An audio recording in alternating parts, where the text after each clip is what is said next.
Welcome to the Terrible Podcast with your hosts from SteelersDepot.com, where you can find all your latest and greatest Steelers news.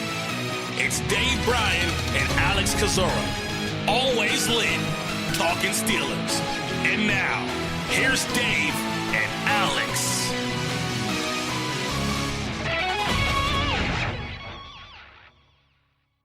Welcome to the Terrible Podcast, Season 10, Episode 26. He's Dave Bryan. I'm Alex Kozora, SteelersDepot.com. Thanks for being with us this Friday, Steelers Nation. It is Ravens week, and Dave, man, we talk about big, critical, kind of must-have wins. I think this one's going to shape the narrative of the Steelers season, at least to save it in a positive way, because if you lose this one, you're really back to square one. If you win this one, AFC North becomes wide open. Yeah, I think we'll get a better idea of Happy Friday, by the way. I think we'll get a better idea of just how good or just how bad the 2019 Steelers are on Sunday at Heinz Field against a decent Ravens team. I mean, you look back at that Monday game against the Bengals, now that it's in the rearview mirror, and yeah, you're glad they won, and yeah, they should have won, even in the manner that they had to win that game with the Wildcat and all like that, because it just wasn't a very good Bengals team. And I kind of had that feeling a little bit going into that, but I thought the Steelers were just as maybe on the same level as the Bengals. But it was obvious that the Steelers were the better coached and the more talented team in that Monday night game. So I don't want to take too much from that win, but at the same time, I think I said this the other day, no parade should have been thrown after that Monday night victory. So I think we'll get a better idea this week. And granted, the Ravens are not a powerhouse team, but the Steelers have played a couple of really good teams, already. When you look at how the season has transpired, New England obviously a powerhouse once again. San Francisco probably a little bit better than what we thought they were going to be. Maybe a lot better, and then Seattle. I mean, they're on course for a playoff run as well too. And what is it? The three teams that they've lost to are combined like 11-1.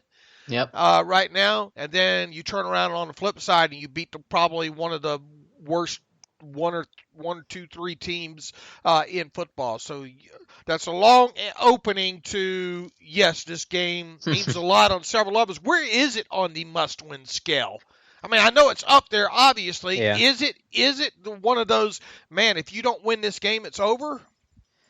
I mean, I wouldn't say it in those 100% terms. I think the stat is teams that start the year 1-4 have, I think, a 10% chance of making the playoffs. I think 5 teams since 2007 have done it, most recently the Colts last year. So there is some precedent, but obviously I think it's an 8 or 9 on the must-win scale, because if you're 1-4, you're 1-1 AFC North. The Ravens start creating separation. If the Browns win, they're going to start creating more separation in the North.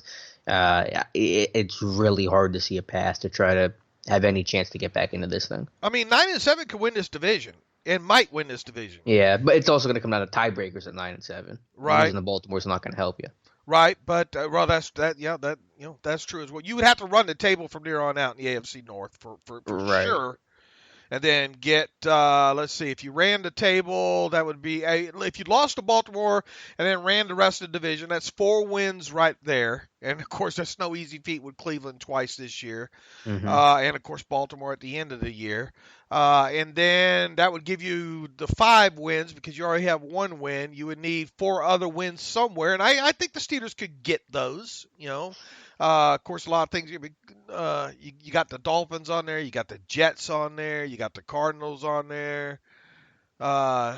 You'd obviously have to turn around and probably maybe beat the Chargers, before the bye week there. So, I mean, it is. I mean, I put that poll up, and not surprisingly, 80-something%, people voted and said, yeah, this is a must-win. Yeah, I think that's just a fair and easy way to classify it, at least, for a confidence standpoint. Because if you can't beat Baltimore, you're probably not going to go on that run that you're talking about that I agree would need to happen, but it just probably wouldn't happen if you're starting 1-4 and losing to Baltimore. And once again, they're a good team. They're not a great team, but it will be a good measuring stick this week. Yep, excellent litmus test. So let's start talking about this week. Injury report coming out now. Dave, I'll let you go ahead and run through it. A lot of names sidelined, some that are concerning me a little bit, but I'll let you kind of go through the list and we'll talk about it. Yeah, absolutely. Obviously, Roosevelt Nix is still not back practicing, and he, as Mike Tomlin said on Tuesday, not going to play this week. So not a surprise there. I'm trying to find out where the rest of my injury report here went. Do you have it? I can run through it. Uh, I'll, Pulled up I'll, here. I'll go through Oh, it. here it is. I have it. Got it? I have it. Okay. Let's see. Outside, I should have it memorized by now. But Anthony Chicklow, James Conner, Vance McDonald, Roosevelt Nix, and guard Ramon Foster and wide receiver Juju Smith-Schuster did not practice. Now, Randy Fichtner said that, Juju got a little bit banged up, and it's not hard to pick out that moment where he's kind of hobbling around there in that game, but he gutted it out and all. They held him out, obviously, on Wednesday and Thursday now, but Randy seems to think that Juju, no reason to think that he won't play against the Ravens on Sunday.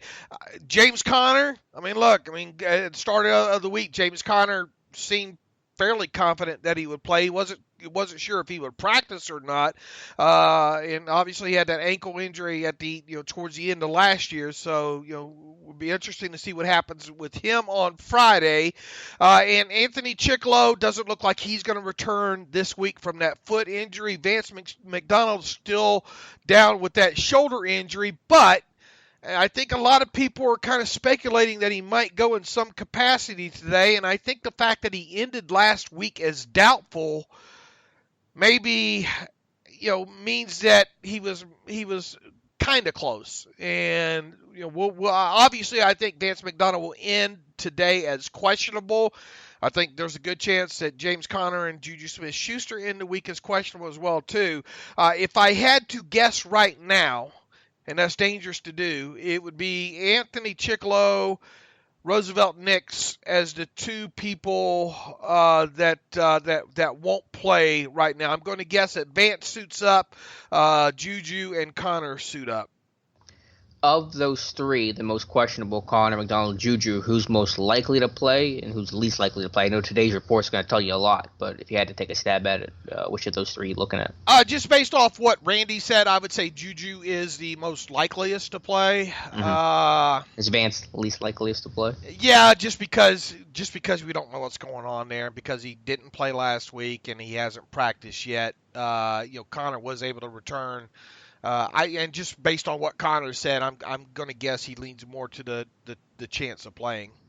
Yeah, I'm with you. I think Connor's going to go. McDonald, yeah, maybe. Juju's worried me a little bit for missing 2 straight practices, but like you said, we'll see what today's practice report looks like. I think all 3 will end the week questionable. Yeah, and the other guys on the injury report, Ramon Foster had his normal day off, so there's no concern there. He should be back at it today. Mark Barron, Cameron Hayward, Marquise Pouncey, and Vince Williams all practice fully on Thursday. Looks like Vince is going to make it back this week, and here's the hoping that he's a full go with that hamstring, because they could sure use him this week against that Ravens running game. Yeah, getting him back is going to be big. He should start, right? Vince and Bush and base. I don't know. The kind of reading in between the lines what Butler and all said. It kind of he likes the fact that those Bush and Barron have played together. But I mean, you got to do a better job too. I think Butler said something along the lines, or Tomlin, that you got to do a better job of taking on some of these blocks instead of trying to run around them. And make no mistake about Vince Williams, he will meet you in the hole. So I think they could. I'm not 100% sure which way it's going to go. I mean, I think either Barron or Williams could obviously start there. I won't be surprised either way. Vince isn't going to come back and play 60 snaps, though. Sure. So they're going to mix those guys up. Yeah, they're all going to play, and again, I wonder where the green dot's going to go, because I know it was Barron last week, but if he's going to be rotated out more, then because they're since Vince has been out, Barron and Bush have been 100% snap kind of guys. They haven't even played any dime defense. Maybe that's for the benefit of the green dot, but I wonder if it's going to go back to Watt or how they're going to handle this thing, because communication, of course, got to be on point against a Ravens offense that's very varied and will give you a lot of looks. Absolutely. How are the Ravens looking injury report wise? By the way, I know. The real development is the center. Uh, Uh, uh, Skura. Skura, he was added Hmm. on Thursday, so that is worth watching today. He was added with a knee injury that kind of popped up out of nowhere there. So I think he is really the one that we need to pay attention to. I don't remember him, and I forgot to look back. I don't remember him being on any previous week's injury report. So I don't know maybe if that's something that happened during in practice or just something that's kind of crept up after the game from the other day. But he's having a fine season. John Harbaugh even talked about him I think it was earlier this week, about how good he's playing and all like that. So that would be a big time loss for them if they don't have Skura in there. So it'll be interesting to see what the Friday injury report says. Jimmy Smith with the knee doesn't look like he's going to make it back. I think he's been out since week 1 for them. So that should mean Brandon Carr starts again in his place opposite Humphreys. Mark Andrews has been battling through this foot injury of his for weeks. I expect him to play as well. Brandon Williams is kind of the question mark there. I think the Ravens beat writers are kind of split as far as whether or not they think he's going to play. He was limited on Thursday. He did not play this past week. And then really the only other person on there is Earl Thomas, who was given Wednesday off. He returned to practice on Thursday. The other guy that started off the week on their injury report, Brendan Trawick, their safety and special teamer with an elbow, has since was placed on IR yesterday there. So they're a fairly healthy team, but Skura is the big name to watch here as we get into Friday afternoon. Yeah, and I'm keeping a close eye on Brandon Williams. He wasn't available for the Ravens last week, and they got gashed by Nick Chubb and the Browns to 200-some rushing yards, I believe. And apparently, I was talking to some Ravens guys. I mean, it's listed as a knee, but apparently it's not an actual injury, or it's some sort of other issue that's causing him a lot of pain. Someone thought it might be gout for maybe something like that. So big guy in the middle, him and Michael Pierce are a great tandem up front. If they can't have him, that would be a big loss for the Ravens. Yeah, I think Harbaugh said something about that. It's hard to explain what's going on with Brandon Williams there. So Yeah. we'll have a little bit more clarity, I think, by Friday afternoon. All right, let's turn it back to the Steelers now. As they usually do, Keith Butler, Randy Fichtner talking to the media on Thursday, and I want to start with a topic that got Steelers Nations up in arms, and understandably so. Randy Fichtner, much like Todd Haley, not a fan of quarterback sneaks. Basically said on that 4th-and-1 fail play on Monday night against the Bengals that Rudolph did not have the option to sneak it, and Rudolph basically saying Fichtner basically saying is that he doesn't want to take that chance of a quarterback getting hurt in a big pile, and if they can't get a conversion on 4th-and-1 with a running back by blocking it up, then they don't deserve it anyway. So I half understand that, and also half don't. Where you land, Dave? Yeah, I'm with you. If it's good, I always harken back. Is it good enough for Tom Brady or Bill Belichick? And Yeah. if the answer is yes, it's good enough for me. It's a good philosophy to live by. And look, the analytics back it up as well too when it comes to quarterback sneaks and all. Specifically, Randy was asked, your short yardage has improved over the last couple weeks. Well, not really, but maybe a little. Does Mason have the option to call sneak? Randy says no, he did not have that option at the time, and we just made some critical errors that we shouldn't have made, but he didn't have the option. No. Sounds like Randy needs more of a mind of a cornerback. You need to put every pass play behind you quickly there. He went. It was the question went on not running a quarterback sneak since last year against Jacksonville. He said, we did once in a while. People who know me know that's not been probably one of my favorite things in the world to do, but I wouldn't mind it in certain situations. But when it's obvious situations, 4th-and-1 and 3rd-1, well, when is it an obvious situation in the down and distance? 3rd-and-1, 4th-and-1 are obvious situations there. What do you want to run a quarterback sneak on 3rd and 7? It's something else we can do. I value our quarterback. There's a lot of stuff going on in piles, and let the truth be known, if we can't hand it to one of our backs and we can't block, we didn't deserve to win that down. The only thing I can say obviously, I don't like it. I think quarterback sneaks should be really at the discretion of the quarterback. Quite honestly, be able to call their own number if they see something in there. It ought to be some sort of something. If he sees something, he thinks he can get it. Get it. Yeah, a one-word check. Right. It was in that 4th and 1 specifically. It was a long yard. But a makeable yard. I mean, they shifted. I don't know if you saw that photo I posted. They shifted and that A gap was wide open. Okay, and if he had the ability to check there, then he would have got it. And it's a flimsy defense, but it was a long yard. If that matters, which really it doesn't. But yeah, I mean they ought to be giving him the opportunity to do those sort of things there. I agree. Now, to Fichtner's point, I mean, I understand if you can't get that with your back, that's a big problem, and that's something you probably don't. As Fichtner said, you don't deserve to win that down. So I'm more frustrated by not having a good play call for what was actually called, not blocking it up well enough, and having that safety come in on back-to-back plays. Nick Farbaugh broke that down, and that was more frustrating than the lack of a quarterback sneak. And I understand wanting to preserve your quarterback, make sure he doesn't get hurt, especially when you're down to your second string quarterback. And that was where I was going to go next there. Go ahead. So well, that's basically what I was going to say. Is I understand that side of it, but it's a yard, and you got to pick it up. You got to convert. This team's been terrible on possession downs, and if it's there, you got to take it. So I think it's got to at least be an option. This team even did some sneaks last year with Ben. Rarely, but it has happened before. You by any means necessary was this team's game plan last week, and sneaks have got to be part of that plan. Man, you're already what's the term that Mike Tomlin said? Fragile. An already fragile team. You broke it. You got to be willing to do things like that, because you have to now more than ever. You have to convert when you have chances to convert like that. I mean, you cannot continue to expect to win games if you're only converting less than 40%, and especially if you're not getting short fields to work on top of it. You're stacking too many things against you to not take kind of I don't want to say gimme, but a short. You got to make those third. I don't care. You better be 100% with your running back carrying the football in those situations if you're not going to let your quarterback do it. Mm-hmm. Yeah, and clearly they haven't been this year. They've struggled so much. I'm going to have to look what their percentage is on like 3rd and 1 or 4th and 1. It's got to be among the worst in football after what happened against the Bengals and what happened in week 1. But I do also want to point out, and I understand that we can walk and chew gum at the same time here, of the list of issues with this offense in this team, this is way down there on that list, just to be clear. I mean, if that's the biggest problem this team would have, I'd be elated right now. Unfortunately, you got 15 other things to worry about. Then you get to quarterback sneaks.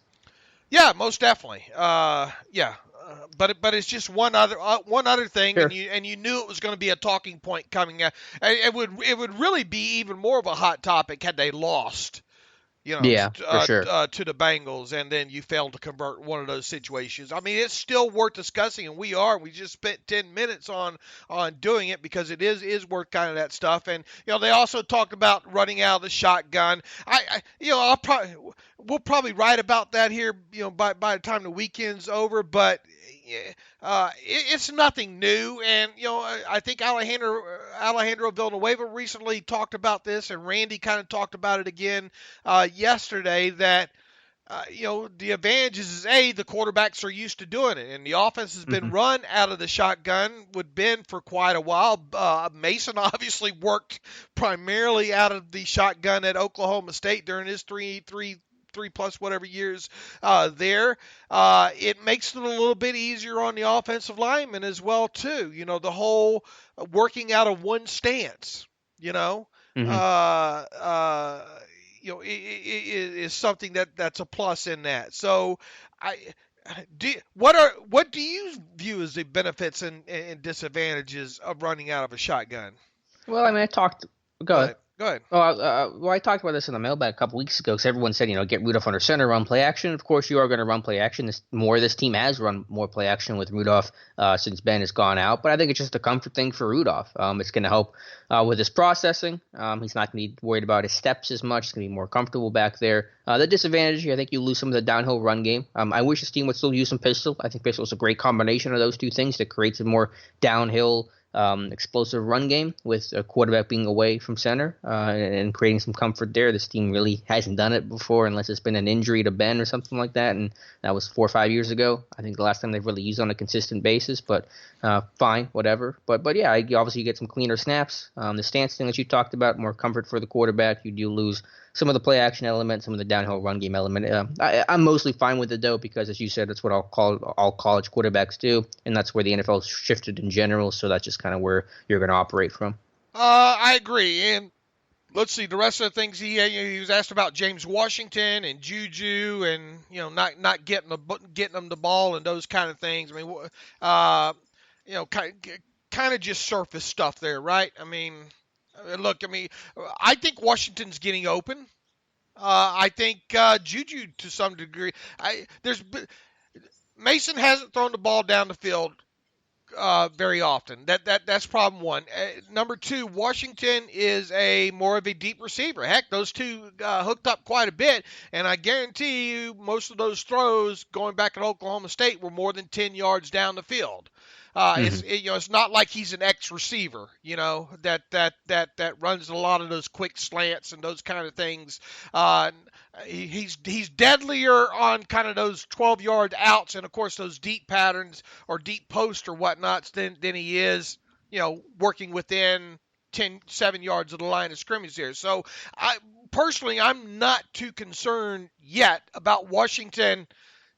You got to throw it to him anyway to give him a chance, right? To have it catch and all, and that hasn't happened. Opposing defenses are obviously concentrating on Juju quite a bit. We've seen some opportunities presented for Deontay Johnson because of that, and he's risen to the occasion so far. So, I'm not worried.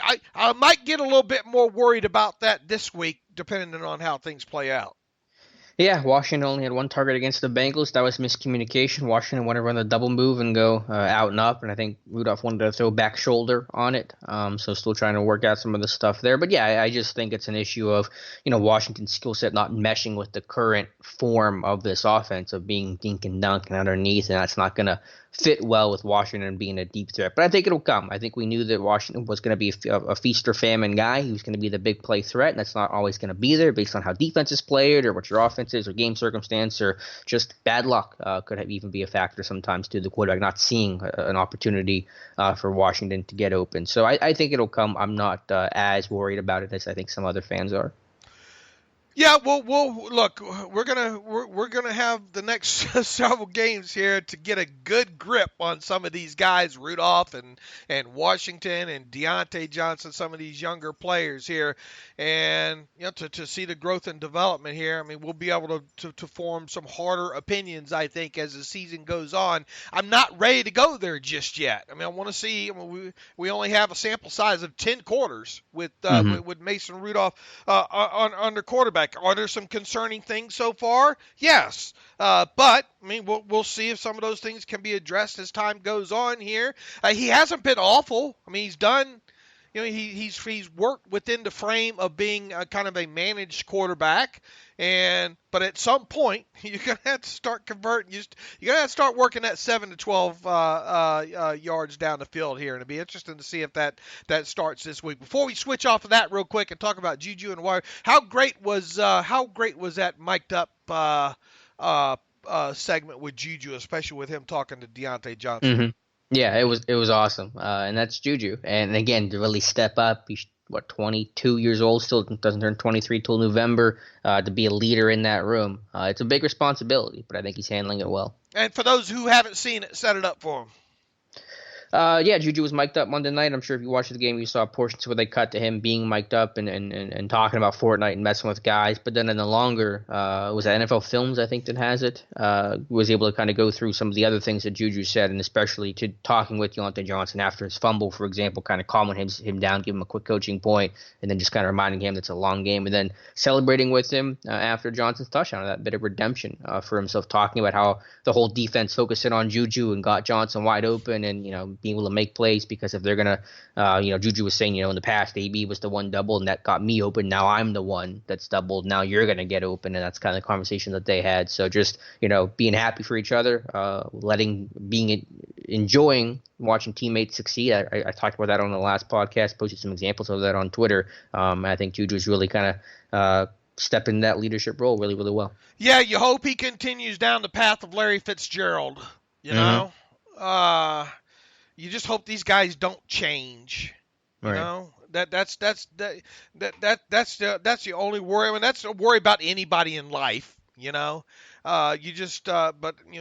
he's doing and saying all the right things so far, and for him to be so young and be such a positive leader, and specifically, I mean, that'll bring a tear to your eye almost. Him talking about Johnson about, man, I had 3 guys covering me. That's going to let you keep eating. He told him, that's the kind of stuff that you want to hear. It's small, it's off the field, but I think it makes a difference. Yeah, it's a huge difference. I think that, again, doesn't guarantee success, but when you're 0-3 and you're fighting, you're scratching and clawing, I think being a tight-knit group and a group that's just happy for anyone to succeed and get this offense going is really important. So that was a lot of fun to watch. All right, we have anything about the Keith Butler presser stick out to you? There really wasn't a whole lot there. Just talking about getting Vince Williams back, what he can do as a blitzer. I think it's an underrated factor of Williams' game. Something Mark Barron does not do particularly well. So I think when you have Devin Bush, you have Vince Williams, you got a couple, versatile threats in that sense. Guys that can blitz, guys that can get after the quarterback. So, getting him back, I think, is obviously going to be a big plus, especially for Ravens Week, just the intensity of it, first of all. And then just having a linebacker that's been in a Steelers-Ravens game before, too. New to Barron, new to obviously Devin Bush. So I think just having that tone setter out there is going to be really important.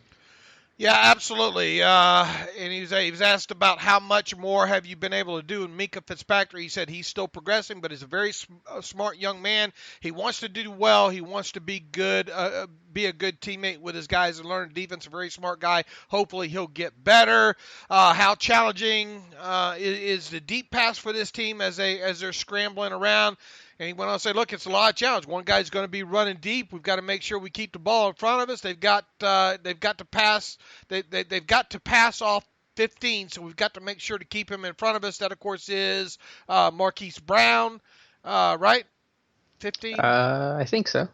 So we got to make sure to keep it in front of us. If we do that, we're going to have a chance. Like I said, we've got to be careful about them putting together any type of drive because they're going to score points. Their kicker can hit from 50 yards or 60 yards. If they pass the 60-yard line, it's a field goal. So we got to defend the ball. Yeah, I know we'll talk about that a little bit more when we talk about the Ravens in depth and our kind of preview of this game, but I think you're going to play a lot more zone defense, eyes on the quarterback, rush lane integrity, all things that'll be critical to the Steelers trying to slow down what is still a very potent Ravens offense.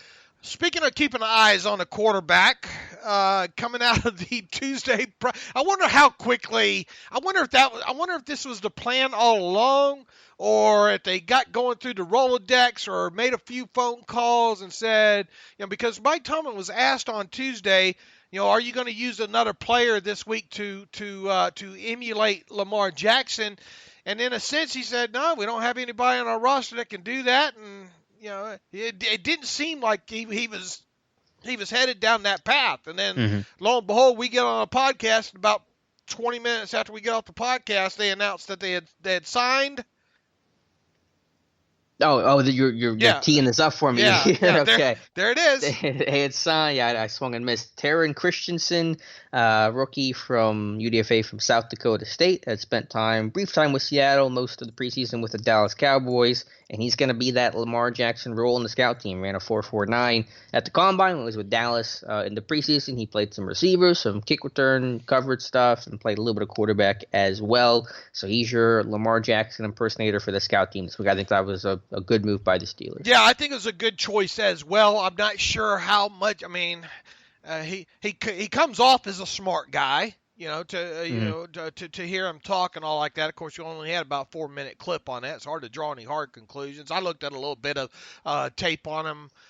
He can get You know, he was a dual threat. He was definitely a dual threat quarterback at South Dakota State. There, you just wonder how much he can absorb and how much he can show you and give you the looks that you want to give your defense on kind of a short week situation like such as this week here. But yeah, good choice. And I don't know why it did, because it was very Yinzerish of me. But the thought crept through my mind. And I probably shouldn't have shared it, and I probably shouldn't share it on this. I did on, so it's out there. But the thought crossed my mind, because of the way the Steelers are trying to limit the exposure of Mason Rudolph. And I know it's not going to happen, but if it does, I want full credit for it. What is? I mean, you know where I'm going with this. The thought crossed my mind. What if they promoted him to the roster on Saturday and used him for 7 or so plays?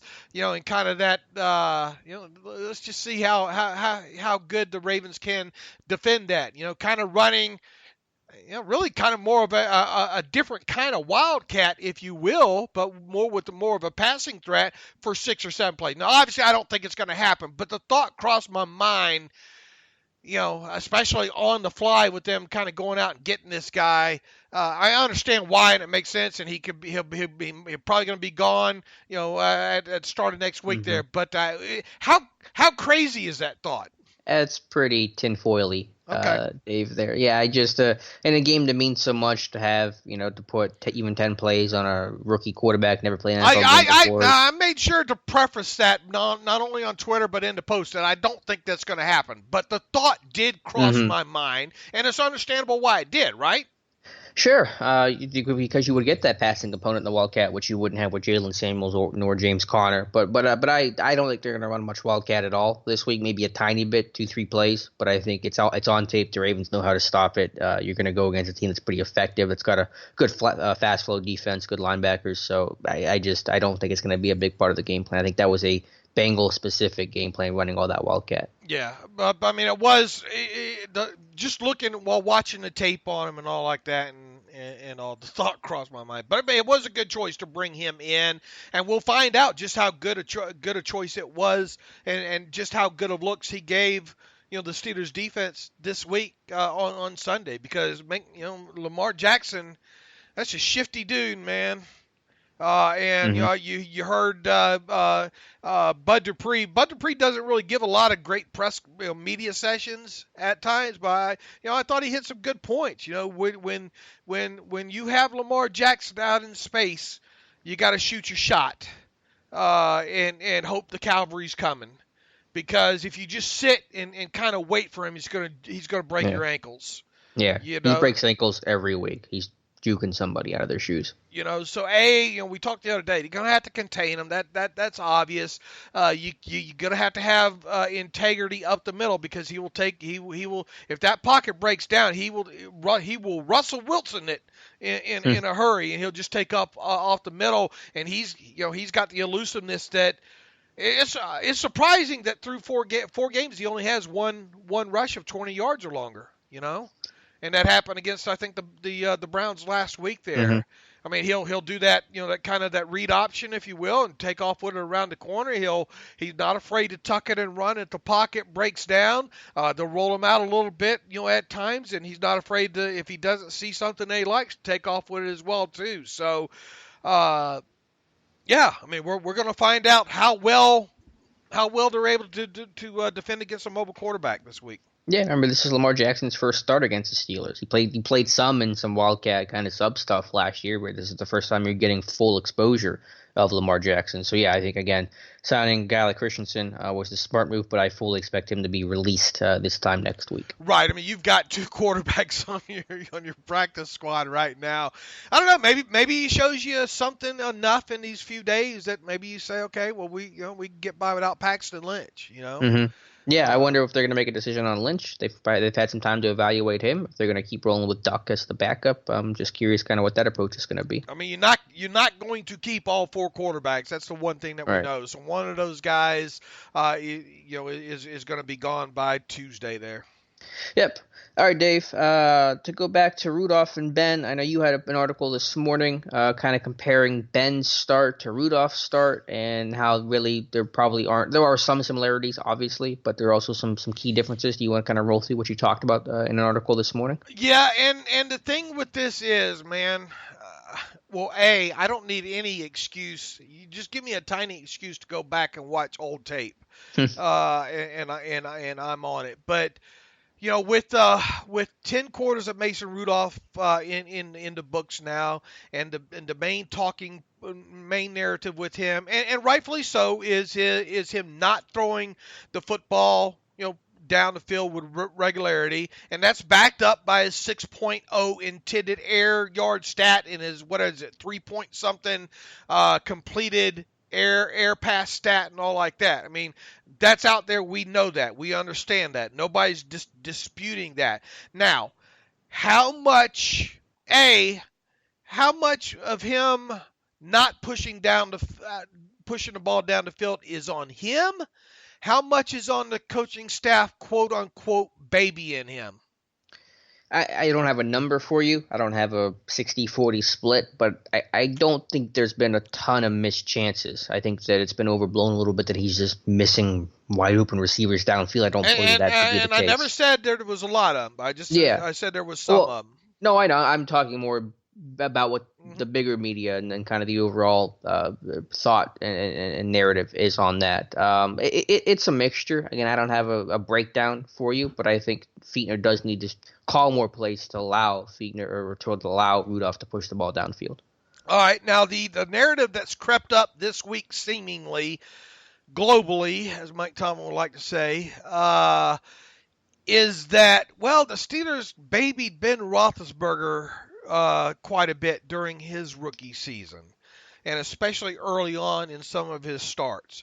All right, now you have to throw out the start, his first career start against the Dolphins, right? Yeah, it was in a hurricane. And the field conditions and all like that. It was just miserable. So what I did is I went back. It was a very enjoyable afternoon going back and watching the Steelers week. Let's see, it would have been week 4 and 5 against the Bengals and the Browns, which was Roethlisberger's second career start and third career start. And I charted both those games with the passing distances and the area of the field that he was throwing to, and all those good things. Now against the Bengals, let's see here. Let me rattle off these numbers for you. Roethlisberger in his second career start against the Bengals, he completed 17 of his 25 total pass attempts for 174 yards with 1 touchdown and no interception. No interceptions. 11 of his 25 pass attempts went 10 or more yards past the line of scrimmage, and 5 of them were completed. 5 attempts were more than 15 yards past the line of scrimmage, which is considered a deep pass in the NFL. And he completed just one of those throws, however. His average intended air yards for the Week 4 game against the Bengals was a stellar 12.6, which is double, right? Which is double what Mason's is right now. Now, It does you no good if you have an average, wait, that's average. That should be an average. Oh, no, that's right. Average intended air yards was 12.6 down the field. Now, it does you no good if your average intended air yards is that far down the field if you're not completing the balls down the field, right? Right. So his average completed air yards, Roethlisberger's, in that game was a more than acceptable 7.1, okay, which is more than double what Mason's is right now. Sure, Roethlisberger only threw. People will look at it and say, well, he only threw for 174 yards. But I don't think that tells the whole story in that game. Yes, they kind of took the air out of the football a little bit on him in the second half of that second half of that game. But he got the job done in that game, and he did so by throwing the football down the field. He didn't get a lot of yak help in that game either. Somebody pointed out, and that is indeed true. Now, fast forward to his next start against the Cleveland Browns. He once again pushed the football down the field with regularity. He completed 16 of 21 pass attempts in that game for 231 yards with 1 touchdown and 1 interception. That 1 interception, by the way, was a ball that Antoine Randall should have caught, that bounced off of his hands and into the arms of the defender who returned it for a pick six there. 11 of those Roethlisberger pass attempts in that game flew 10 or more yards past the line of scrimmage, and 8 of them were completed. So we had seen a little bit of progression there with him in just one game to the next, to completing some more balls down the field past 10 yards, past the line of scrimmage. 4 of those attempts traveled more than 15 yards down the field, and 3 were completed. Once again, we're seeing a little maturation there in him being able to complete some stuff down the field. His average intended air yards for that game was a stellar 12.1, and his average completed air yards was a super robust 11.5 yards. While Roethlisberger only attempted 4 second-half passes in that game against the Browns, it's important to point out that the Steelers had a 14-point lead at halftime and a 21-point lead with 8:26 left in the third quarter. So they ran the damn ball, and they ran it well in that game. Now, people also seem to be forgetting that first game, how that first game against the Patriots went as well too. The first Brady versus Roethlisberger meeting there, and Roethlisberger completed 18 of his 24 pass attempts for 196 yards with 2 touchdowns and no interceptions. He had 7 of his 24 pass attempts fly 10 or more yards down the field. He only completed 3 of those. We saw a little bit, and look, I mean, that against the Patriots, probably not surprising that not as good a game. 5 of those attempts flew more than 15 yards down the field, and he only completed 1, a 44-yard throw to wide receiver Plaxico Burress for a touchdown. His average intended air yards for that Week 8 game was 9.9, which is totally acceptable. However, his average completed air yards in that game was 5.7, a byproduct of him not completing a higher percentage of his deeper pass attempts in the game, and he only attempted 5 second-half pass attempts against the Patriots, as once again the Steelers had a 14-point lead at halftime and a 21-point lead with 2.06 left in the third quarter. So if you're going to only stat sheet scout this thing and say, well, their numbers are comparable. His numbers are comparable in his first couple of starts with Rudolph. They're the same, but they're different. Roethlisberger, and here's the thing too. And you go back and you watch those older games. Man, Big Ben became Big Ben pretty damn quick. Making plays out of broken plays, doing things outside of the pocket, extending plays. That was on display right away with him. And in fact, I have a clip up on my Twitter feed yesterday of maybe the single moment that Big Ben became Big Ben in that game against the Browns. So check that one out. I don't think I have that. Have I seen that? Okay, maybe not there. It should be. I probably just missed it. I'm gonna go back because I don't know if I saw that yesterday. I will send it to you.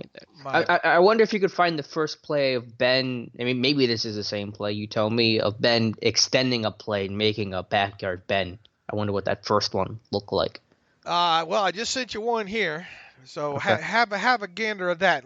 I mean, you got to remember this was his third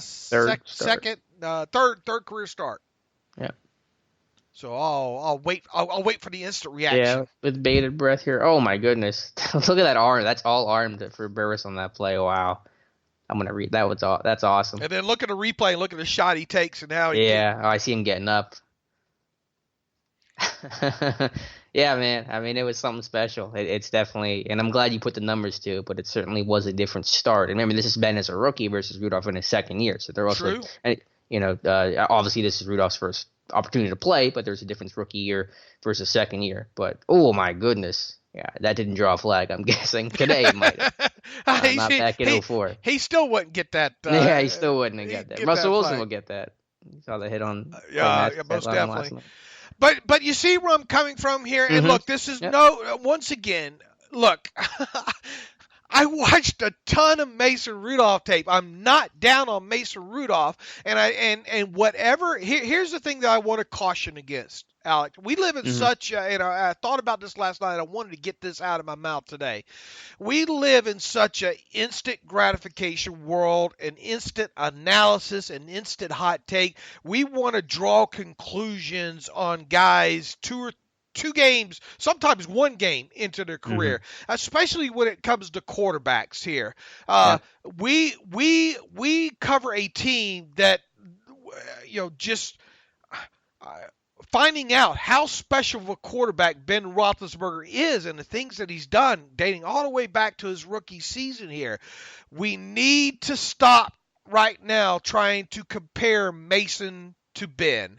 Stop it right now. And on top of it, let's give him some games, regardless of what happens Sunday against the Ravens. Good, bad. He could come away with this thing with a 12.2 average intended air yards. He could a 9.6 average intended completed yards.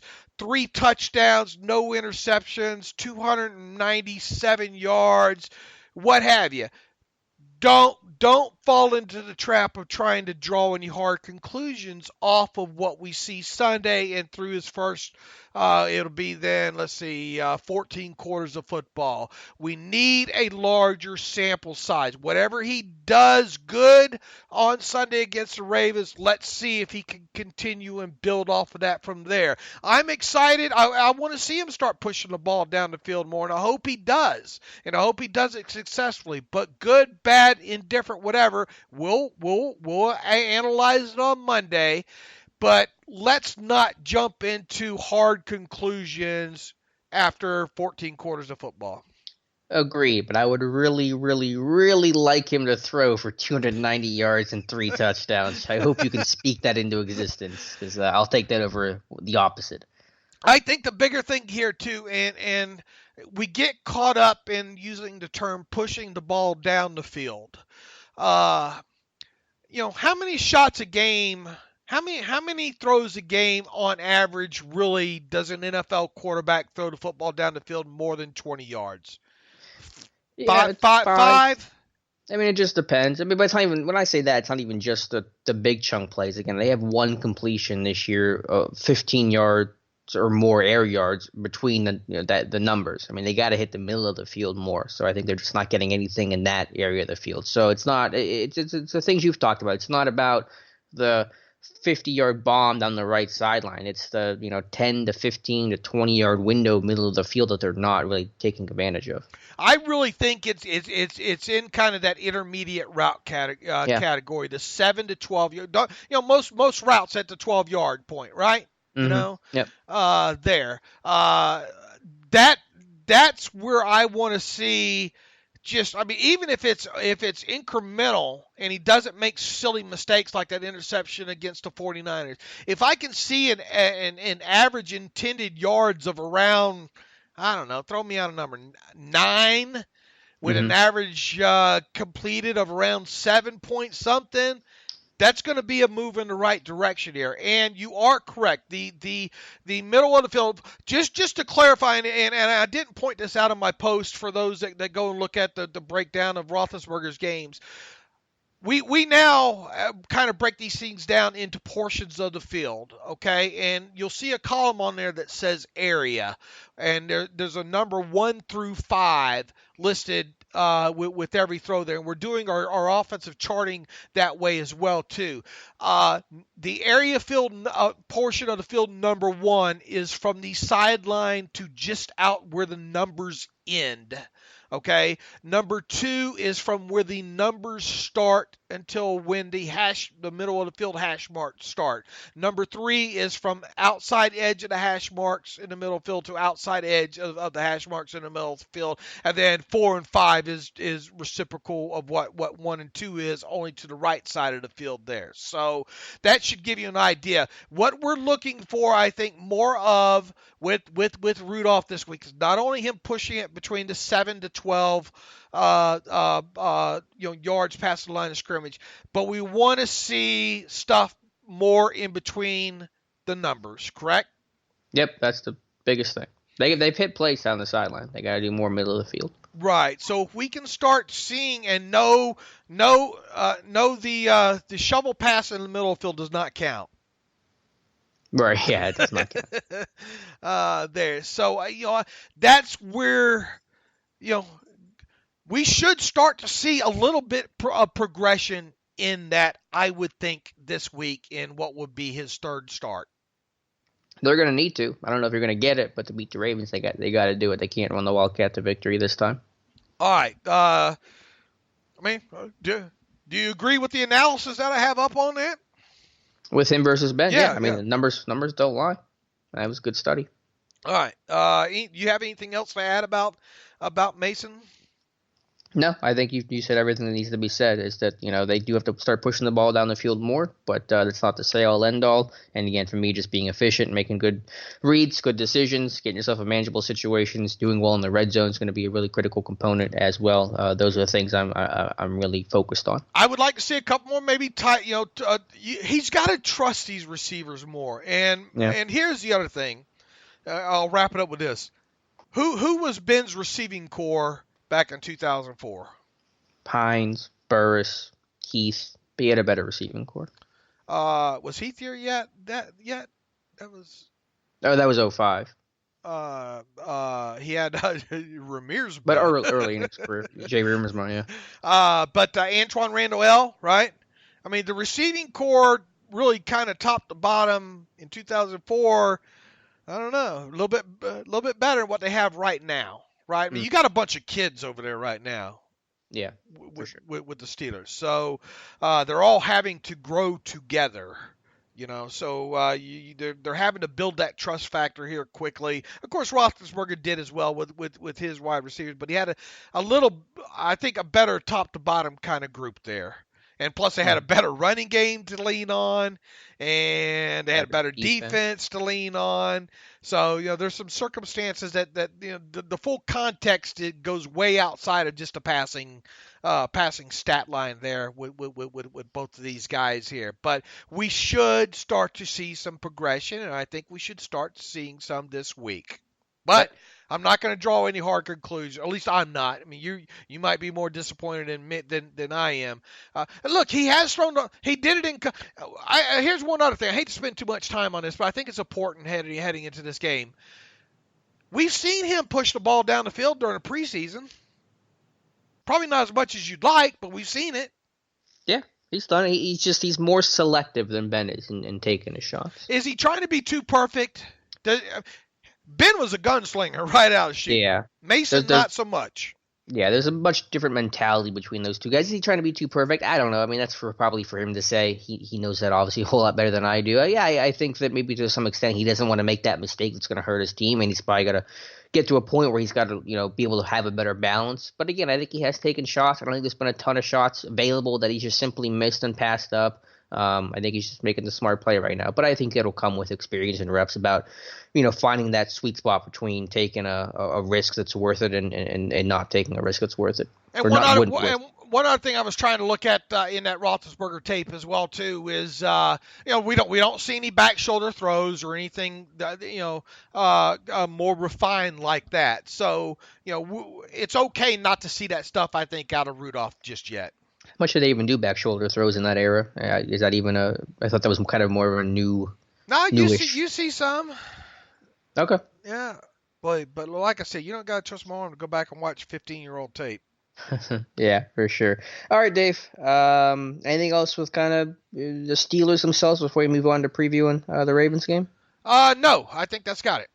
All right, let's jump to the Ravens because it is Ravens week. Steelers-Ravens for the first time this year. Again, talk about how critical this matchup is. And this is not your Trent Dilfer-led Ravens offense. They rank first in basically every major offensive category, whether that's points per game. They're tied with the Chiefs, rush yards per game, passing touchdowns. Lamar Jackson is number one in the NFL. This offense can really hit you in any way possible, and that makes them a potent threat. Well, we've already talked about we could bypass the Lamar Jackson aspect from the run game and the containment and what he does with his legs. That guy can flick a football, can he? Mm-hmm. Yeah, I good mean, arm. flick of the wrist, that thing goes on the rope there. Uh, He's not afraid to throw in the middle of the field. I think we saw that against the Browns as well. He did get some, the thing I think that sticks out is he loves his tight end Mark Andrews. That's the guy I think you have to go into this game making sure you try to take away from Lamar Jackson. If Lamar Jackson is going to beat me with his arm, I want him to go to Moore or Snead or Boykin or Marquise Brown, and I want him doing so past 10 yards past the line of scrimmage. That's where I want him. I want him have to beat me deep. And make no But mistake. Go ahead. Well, I was just saying, how do you take away Andrews? Because he is their key guy. I know, it's tough. He's how the offense runs through. He's their leading receiver. He's got the most touchdowns. He's a big body. He's obviously don't have a great track record defending tight ends. I mean, they're going to go after him. So I get what you're saying, but I think it's a lot easier said than done. Sure. Specifically, you got to do it on third downs. Mm-hmm.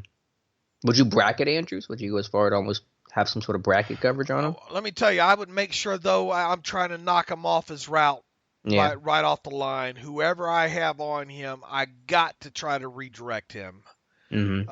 Hope you don't get Barron on him. Right. For starters, I think you got to redirect him. In some third down situations, I don't know. I might have Minka on him. I don't know.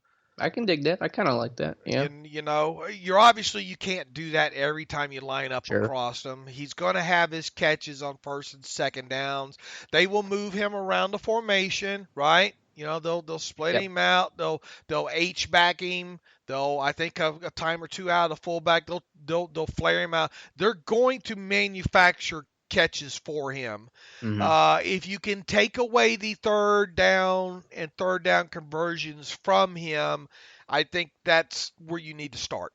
Yeah, and get this dude on the ground. Get all these receivers on the ground. They get some space. They get ahead of steam. You got a lot of talent out there, so you can't allow that gap. Twist on that foot a little bit. Okay. I'm going Vontaze perfect on you. Yeah, you're out for the year, Dave. But yeah, no, I agree. They love their tight ends more than anything. I think I had the stat here. I think their tight ends combined have like 40 catches for 400 some yards and 4 touchdowns. I mean, it is they got 3 good ones. They got Hayden Hurst in the second year too, who was the higher pick than Mark Andrews, and they got Nick Boyle, who they brought back for $6 million a year. So they can go deep. They go middle of the field. They obviously got a strong run game. They do a lot of window dressing. It's a lot to handle on a short week too for the Steelers. Yeah, we probably should have started with the run game, right? Because they will try to bludgeon you. Mm-hmm. Yeah, it's a downhill run style. Mark Ingram's averaging 6 yards a carry. That's third in the NFL, only behind Saquon Barkley and Lamar Jackson, who's number 1 in the NFL at 6.6 yards per carry. They run some pistol to get downhill. They run that read option with that arc block by the tight end, which is really effective to kind of give him a lead blocker for Lamar if he keeps it. It's pretty varied run game, and it's very effective with a physical, running back and a physical offensive line. Yeah, they'll bring in Ingram, they'll bring in Gus, they'll put the Justice Hill back there, occasionally there, and they'll even they like to try to even let Ingram run on the edges. He's been effective doing so. So they're just not high diddle send Ingram up the middle. I mean, they will try to attack you in all aspects. They try to get the pile moving. They are okay with 4 yards in a cloud of dust because they want to set Jackson up, and they've done a great job on third down so far this year. What are they? 44? I can get the number here for you. They are 47.9%. That is, I forget where that ranks in the NFL, but it's obviously going to be up there. Right, so they try to get in a lot of manageable situations, and they do a good job of converting those manageable situations. You have to get Lamar Jackson in the 3rd and 6s, 3rd and 7s. Make him burp the baby once, and then contain him in the pocket at the same time, which is all very simple, huh? Yeah, very, very tough to do there. And it wouldn't hurt to maybe jump on top of these guys, because we saw that was a close game against Cleveland last week. But once Cleveland, the best cure for taking away another team's running game And really, the Ravens didn't totally abandon it, even down 14 points in that game. But you take away the play action threat. They will use your buddy Ricard quite a bit, not only on offense, defense and special teams as well too. They have a kind of a very poor man's 49ers kind of look to them a little bit, but they're going to try to do a few of the things I think that they saw the 49ers do on film. Yeah, I think there are some similarities between their offenses, having identity, staying on script with a run game, a mobile quarterback, some vertical elements at receiver. With the run game, in third and short situations, they will go unbalanced. They will move left tackle Ronnie Stanley to the right side and have him next to Orlando Brown, giving them some of the biggest tackles in football on that right side. Those tackles in general, Ronnie Stanley, excellent, underrated left tackle, franchise left tackle. Orlando Brown's been a gem of a pick, just a huge dude, big 180 from what the Steelers got last week with Andre Smith and Bobby Hart. It's the opposite with Stanley and Brown. And then in the pass game, there's always a vertical concept with Baltimore. They're always trying to stretch you, vertically, even if they don't want to hit it. It's going to help open up underneath throws and allow Lamar to run and take eyes off the quarterback. So there's always a seam. There's always these wheel routes. I mean, they're really going to expand this defense over the top, make these guys run every single snap, try to wear out this defense and hit the big play with the speed they have. Guys like Hollywood Brown, Willie Snead actually averaging more yards per catch than Hollywood Brown, about 19 yards per catch for Willie Snead. You got Boykin, who's an athletic freak. Chris Moore was a really good speedster coming out of Cincinnati. So there's just weapons galore for this Ravens passing attack. Yeah, and they will try to split the safety once or twice with Marquise Brown. You have to make them sustain drives. The more apt they are to make a mistake, and Lamar Jackson has put the ball on the ground a few times so far during his career. He's only been sacked just a few times, right? So he's going to be a tough guy to sack. Yeah, this is the kind of game where your defense has to make some splash plays because Baltimore's going to move the football. They're going to get yards. To really try to deny them everything, it just feels like a fool's errand at this point. You got to create some big plays defensively, create a short field for your offense, take a possession away from Baltimore. That's, I think, really the key to this one is to try to sack Lamar a couple times and then have one or two turnovers. I think stealing a possession from him is holding him to a field goal. Yeah, that's a great point, too, because they got a top 10 red zone offense. So if you can do that, that's almost like a win in itself. All right, let's flip over to the other side.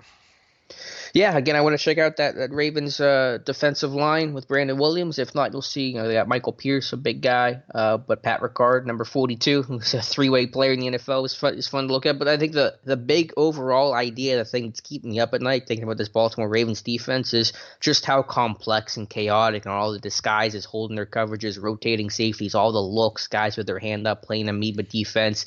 It's a lot to handle, and I just really worried about, even though I think Rudolph has done a nice job, this is going to be his toughest task of the entire season, or at least until they see Baltimore again in Week 17, and how he's going to be able to handle processing information against the Ravens. I have a big concern about that. Yeah, in-helmet perspective, he doesn't have a lot of it, and they'll show you one look and jump out of it. Yep. Right before the snap and all, trying to get them. You got to use a lot of motion in this game. You just have to. You gotta try to get them to. You gotta maybe try to vary your snap cadence some. As you got the more you can get them to disclose pre-snap, the better. Of course, I mean that goes without saying with any game, but with a young quarterback such as Rudolph, you need as many indicators as possible. Man versus zone, and they'll drop some guys sometimes that maybe you're not expecting as well too, and send other guys on top of it. So it is very chaotic. The thing that doesn't get the feel when it jumps out, I mean, this is a Ravens defense that's giving up the highest yards per play in the NFL, but it doesn't feel like it when you watch the tape. Does that make sense? No, I think I literally wrote that in my report that this defense looks a lot better on tape than they do if you just look at the numbers. I mean, they gave up the home run to Chubb. Here's one thing. They're not the best tackling team. Mm-hmm.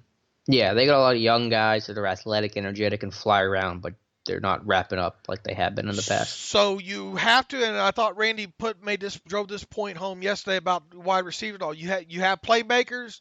why do they call them playmakers? Because they make plays. You're going to have to get some yak from your guys out in space against these guys.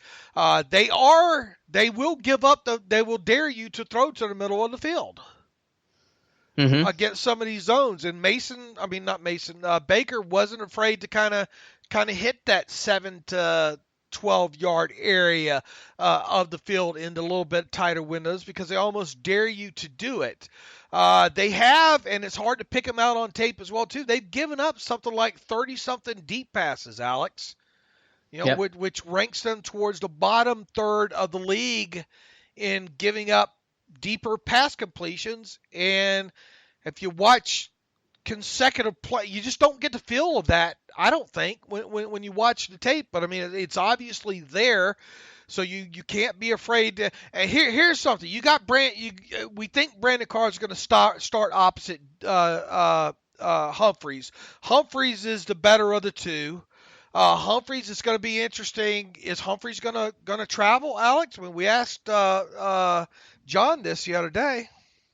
I think Baltimore would be smart to travel. Humphrey locked down Odell Beckham Jr. last week, and I think he can really give Juju all that he can handle. If Baltimore's smart, they're going to travel Marlon Humphrey with Juju. I agree with you. I'm not letting Juju beat me, and if that's the case, then you're going to have some tasty matchups, I think, with Deontay and James Washington on Carr and Maurice Canady.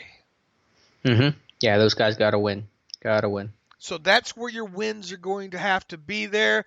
It would be a huge boost if they get McDonald back, an effective McDonald back this week, because I think you can do a lot of things with some two tight end sets in this game. I think it might help your running game, hopefully some. You're just going to have to be creative once again on offense there. You're not, even though you will obviously see some 11 personnel, and you should try to take advantage of some cover one man situations against Canady and Carr. Once again, how many shots is he going to take down the field in those instances? 5 maybe at most if we're lucky. And you're going to have to hit on some of those. Deontay, you should be able to eat off of Deontay in some of those 7-yard curls or whatnot. Yeah, if they're playing off, for sure, take whatever you can get.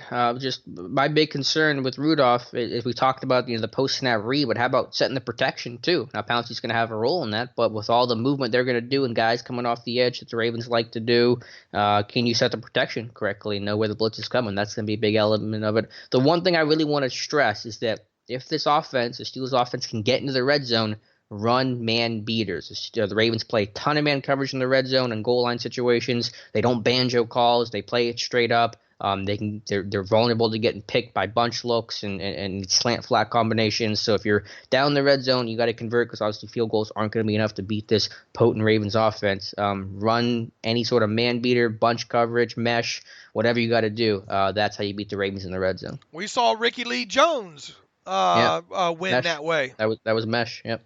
Got them wide open, but it's littered. I mean, I went through everything. They're just playing straight man coverage. They play it effectively. They're corner. They don't get on. They're on different levels, so they don't get picked as often. But still, I think you can put these guys in conflict. I've seen these guys run into each other before and just kind of be a step slow, trying to work over the top and scrape. So man coverage beaters in the red zone. That's the big thing for me. I don't think we're going to see it, especially at McDonald. But Moncrief has a history of making a lot of catches on some mesh routes.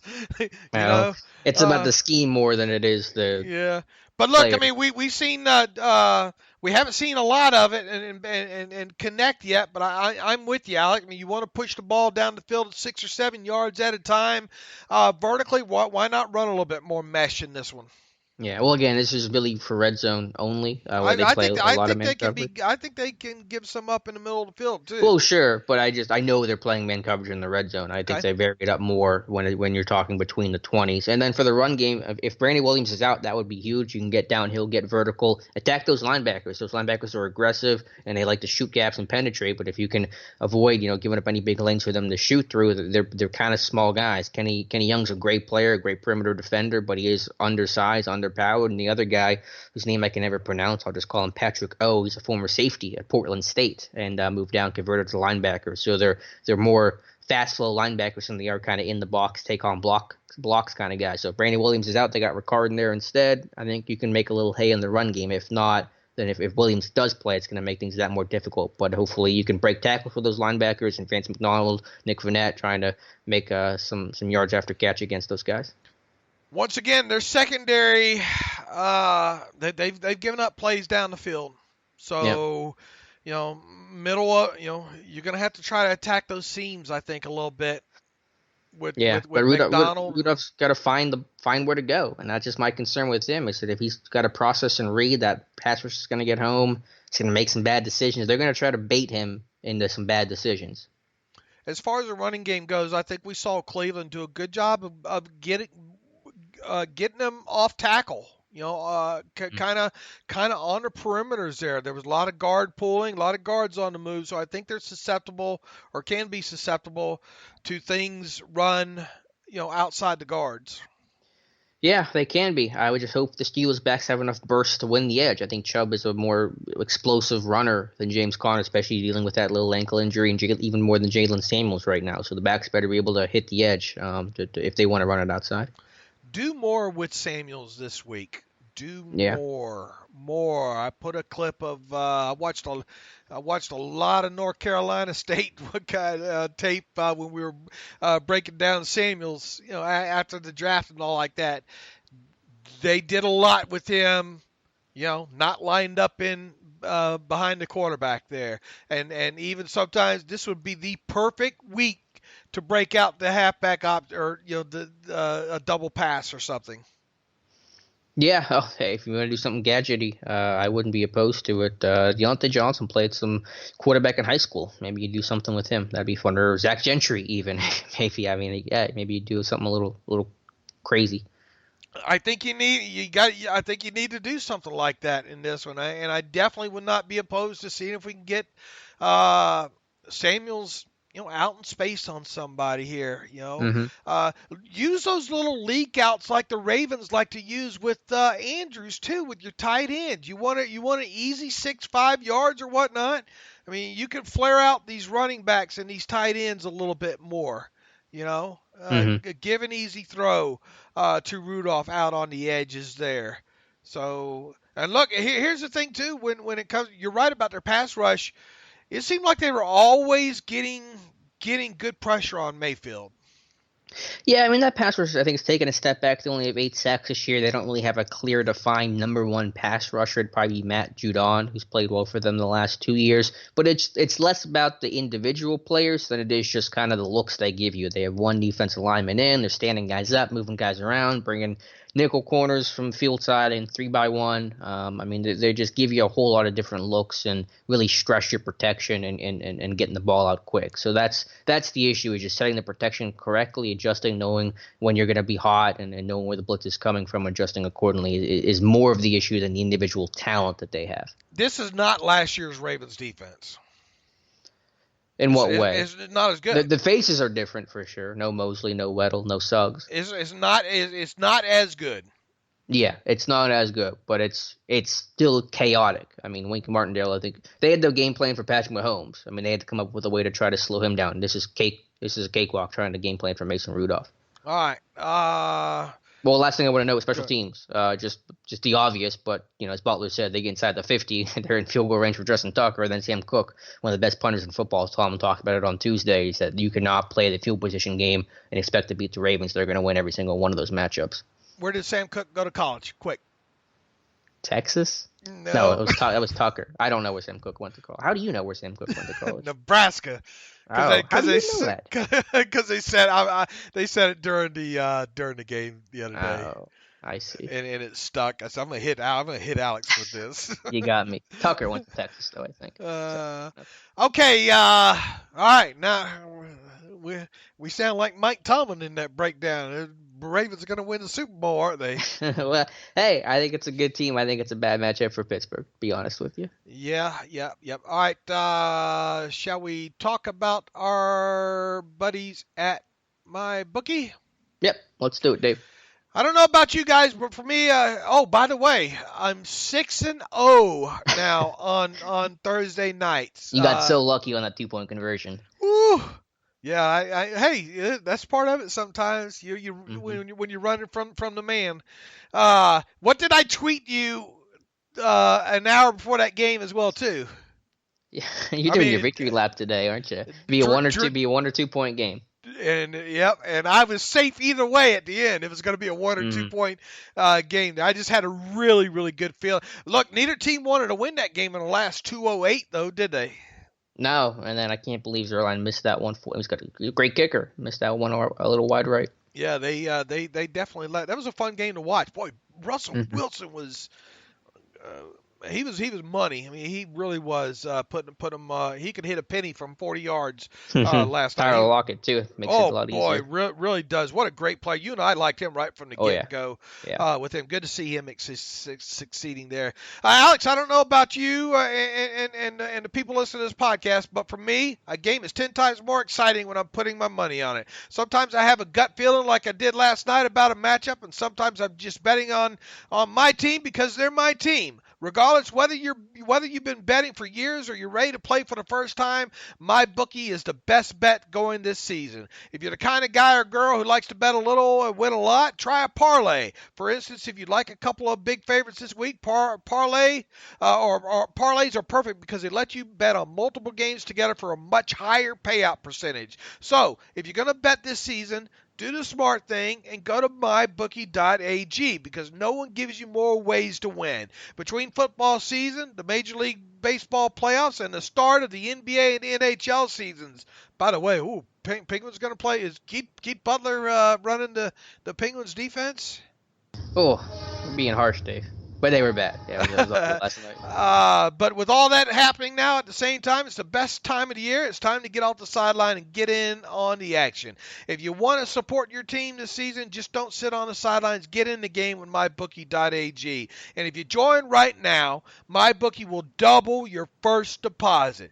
Use promo code TERRIBLE at sign up. Promo code TERRIBLE to activate the offer. That's promo code TERRIBLE to double your cash. Visit mybookie.ag today. You play, you win, you get paid. And I believe Alex had the Rams plus 1.5 as well, right? Yep, I was with you. All right, so we both come out winners to start Week 5 there. Let's get into the rest of the games of Week 5. Chicago Bears at the Oakland Raiders. Raiders at home, getting 5.5. Chase Daniels starting for the Bears. Actually, he might be a better quarterback than Mitchell Trubisky. Give me Chicago in this one. I think Tyrell Williams might be out for Oakland too this week. What about Mack against his former? Right. Mack, how many points? I mean, I know it's not a lot, but he should be worth it. Did you see that stat about how many sacks and all Mack has since he was traded, and how many the Raiders have? And Mack has more than Oakland as a team, right? Yeah, just crazy there. I think Mack's gonna be. I don't know. Derek Carr, I feel might shed a tear in this one again as well. Give me the Bears late of 5.5. Is that where you went? Yep, I'm with you. All right, Arizona Cardinals. I hope to keep this one off the TV. Arizona Cardinals at the Cincinnati Bengals. The Bengals are favored by 3. Bengals are favored by 3? At home. Give me Arizona in this one. I know that Bengals, they're without John Ross. I mean, just seeing how bad that team was. I'm going to go Arizona in the upset. I'm with you as well, too. Boy, Bengals just looked awful, man. 0-4. I just don't see them getting their first win this week. So give me the Arizona Cardinals on the road. I'll take that 3 points. Jacksonville at Carolina. Carolina laying 3.5 in this one. Ooh, got still Kyle Allen, a quarterback. You got Minshew for the Jags. I don't know. Kyle Allen has played well. This is a really tight one. I think it's going to be a field goal type game. Give me Carolina, but I don't feel too good about that one. What's wrong with that Jacksonville defense this year? They're going to have Jalen Ramsey this week. I think he's still they're not trading him. They play. I don't know. I have no idea what his status even is. I'll take Riviera's defense in this game, and that's the only reason I'm laying a 3.5 with the Panthers at home against the Jaguars. Vikings on the road at the Giants. Vikings or Giants +5 at home in this one. Wow. I mean, talk about what happened to the Vikings offense. Kirk Cousins looks like just one of the worst signings of the last 10 years. Stephon Diggs might be wanting out of there. Saquon Barkley almost going to play. I can't believe that we're even having that conversation with that ankle sprain that was supposed to keep him out for at least a month, and now he may only miss a game.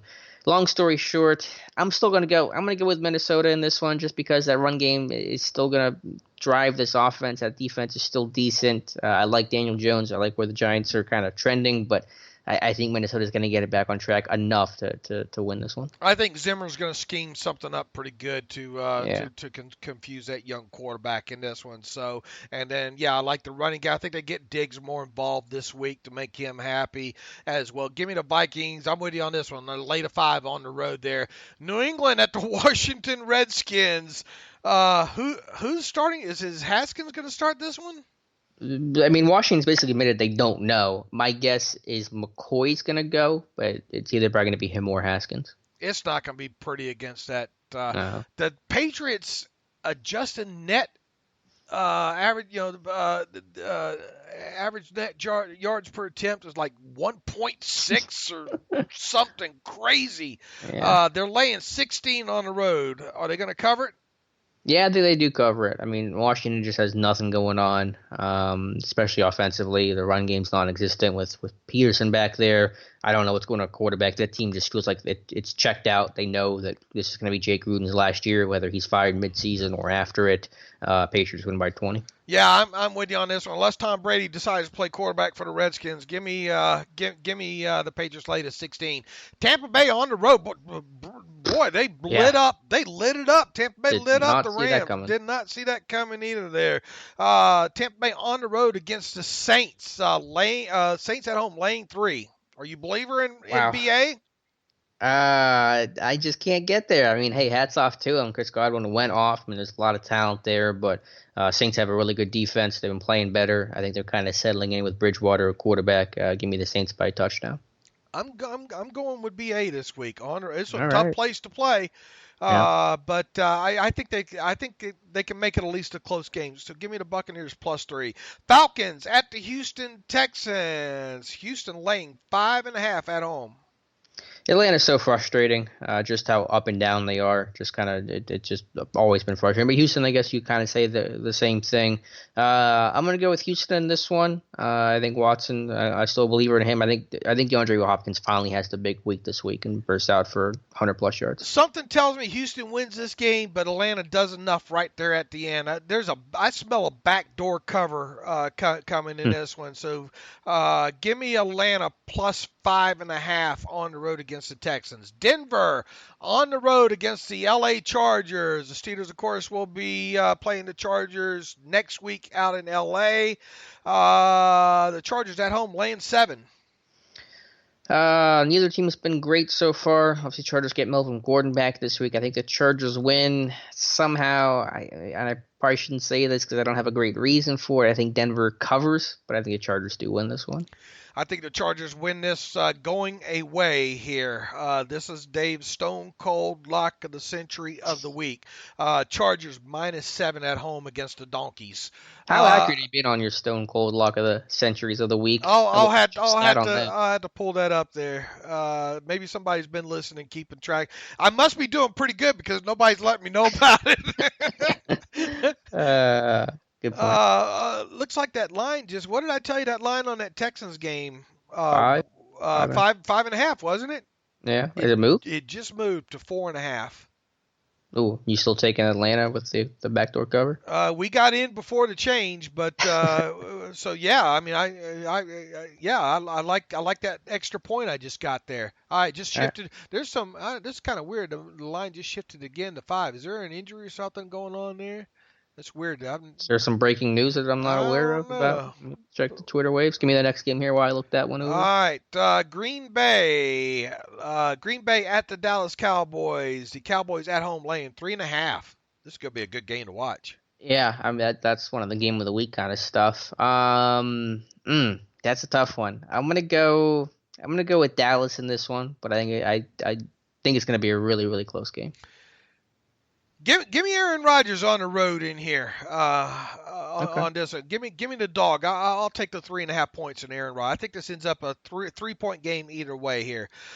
Indianapolis Colts at the Kansas City Chiefs. Chiefs laying 12 at home against the Fighting Brissettes. Wow.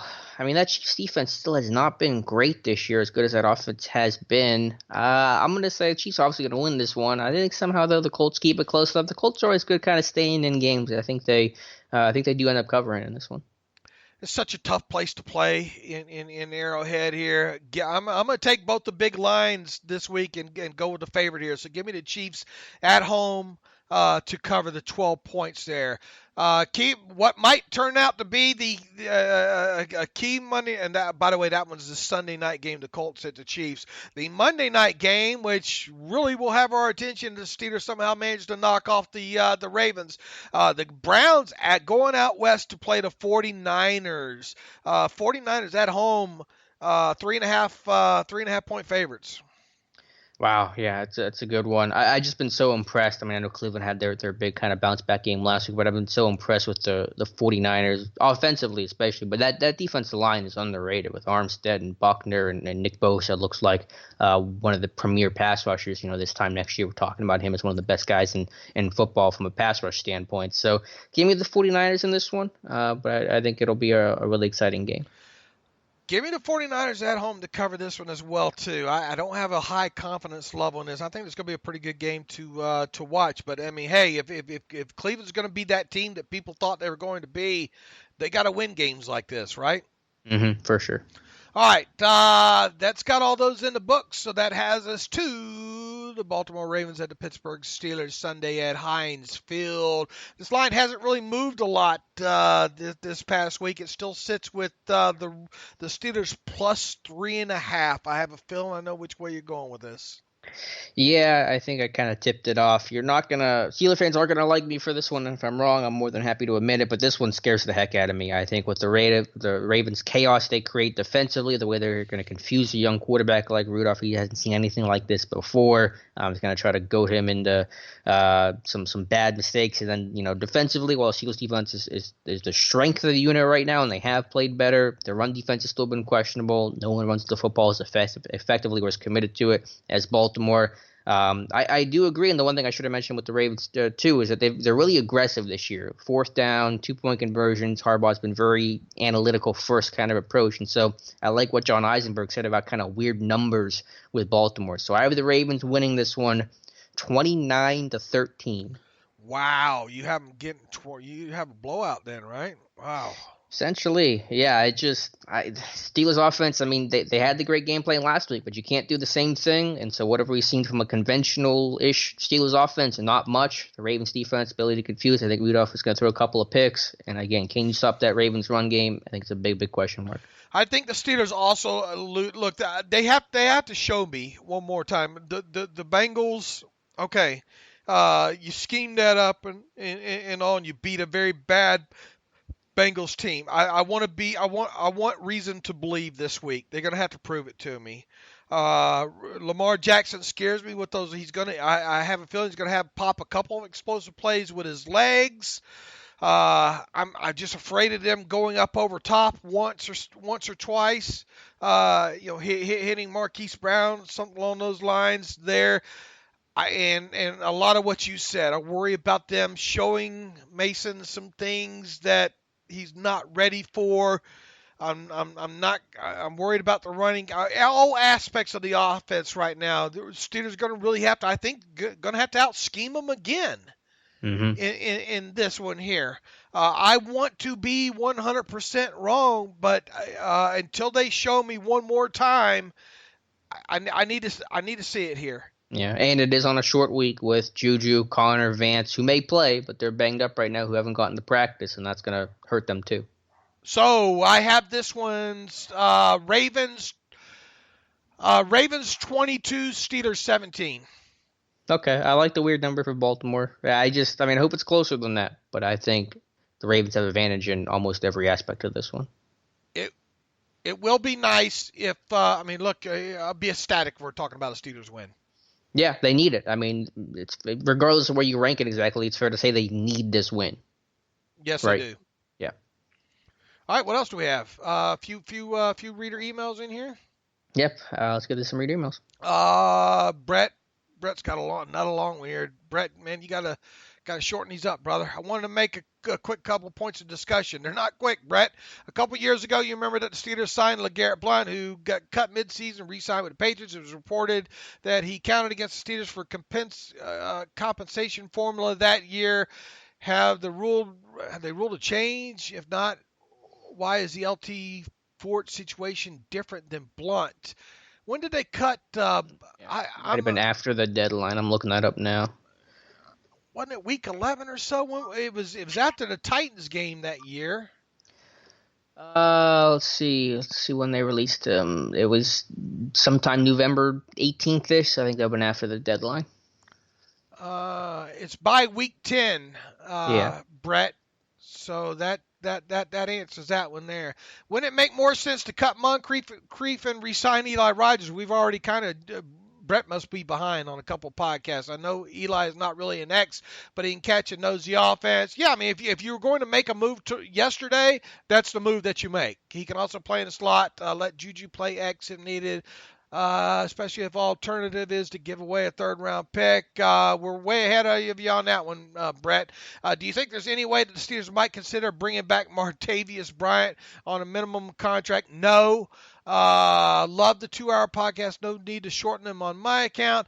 Number 5, I have to say, I was in Vegas a couple weeks ago and got to meet Dave for lunch. He was a gracious host and all-around good guy. Had a great time getting a look behind the curtain, so to speak. Want to thank Dave and give him a shout-out. We'll definitely look forward to doing it again sometime if I'm in Vegas again. Brett and I had a nice couple-hour lunch there at the TGI Fridays in the Orleans there, and great guy, real knowledgeable Steeler fan as well, so it was fun kind of talking life in general and additionally some Steelers talk there. Let's see here. What else do we have here? Ravens Week from the 188. Hey, guys, can't wait for this matchup against Ravens. Normally like our matchup with the Ratbirds to be in Baltimore to get it out of the way, but this year I'm glad at home for the first round. A couple questions, thoughts for Jens. For this matchup, would you say the Steelers secondary is better than the Ravens wide receivers? Should the Steelers go heavy on double teaming Hollywood Brown? Are they better? I think it's comparable. I think they're fairly evenly matched, but I think schematically, I think the Ravens just do a good job of stressing you, putting guys in conflict. And again, they just want to attack vertically. And can you defend, 30 pass attempts of vertical shots, or can you take that away 30 straight pass plays? They're probably going to hit one or two of these things, or a pass interference call. So it's not my biggest concern, but I think the Ravens can make some plays there too. What about heavy? You don't heavy double team Hollywood Brown, right? No, I'm not going to actively double team him, no. But I am going to obviously be cognizant of his speed. I'm not going to I might have a safety roll to him occasionally, play some too high looks, maybe have the corner playing off more than I usually would, because obviously his threat is beating you deep. You got to pop that guy too if he gets the football in his hands. He is SM all small. Do you guys see any weaknesses in the Ravens linebacking core that the Steelers can exploit? Yeah, that's what we talked about earlier, is that they're not great tacklers, that they are undersized guys. You got a pretty undersized guy in Kenny Young and then a former safety in their other guy.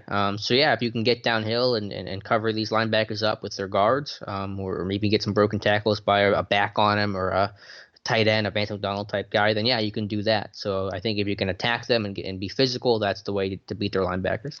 All right, this one from Peter Fox. Careful there, Dave. Peter Fox. Faulks.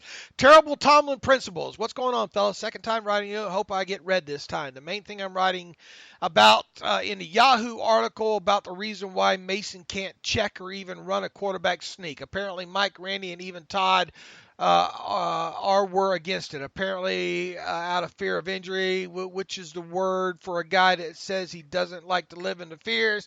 Now, I've been one of the largest supporters for Mike, but this is just plain DUMB. Tom Brady does it very well, and he's he's 67. So why can't Ben and or Mason? Your thoughts? Well, Peter, by the time you're hearing us read your email, you should have already heard us address the whole quarterback sneak and our views on this. Also, my last email I asked about our wide receiver play. It's hard for me to believe that Terrell Pryor can be worse than Switzer and Moncrief. Why not give him a call?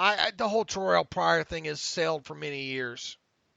Yeah, you could talk about any free agent and apply it to why isn't he in there. I can't give you a good reason, and I'm not too worried about those outside, theoretical things. I'm just focused on the guys. So there again, as I've said, though, I thought Eli Rogers would have been a logical add. Why they haven't done that does confuse me a little bit.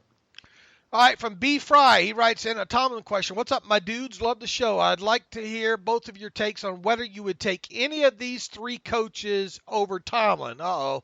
We're going to pack your bags. We're going to hypothetical land, Alex. At least I got the car for it. Yeah, there you go. Pack a lunch. You're driving. I'll get the gas on this one. Pete Carroll, Ron Rivera, John Harbaugh. I don't have a ranking. I think we talked about that loosely in the offseason. I think I would take Pete Carroll over Tomlin. I think I would have Harbaugh and Rivera below Tomlin, but they'll hold me to it. I mean, what's the criteria? Who am I to I don't follow those organizations obviously as closely. I follow Baltimore closely than say Carolina or Seattle, but I think I would basically order it Carroll, Tomlin, Harbaugh, Rivera. I don't like these kind of questions either. But I'm making the answer though. Yeah. I had an answer. I like Ron Rivera being a defensive-minded coach. I like that he's very even, for the most part, even-killed, hard to shake.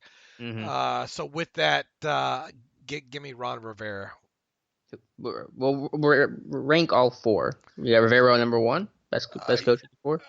Just when it relates to the Steelers. I mean, overall coaches. I mean, I like what Pete Carroll does. I mean, a little bit aloof at times, I think. Mm-hmm. But give me Rivera, Carroll, and then Harbaugh.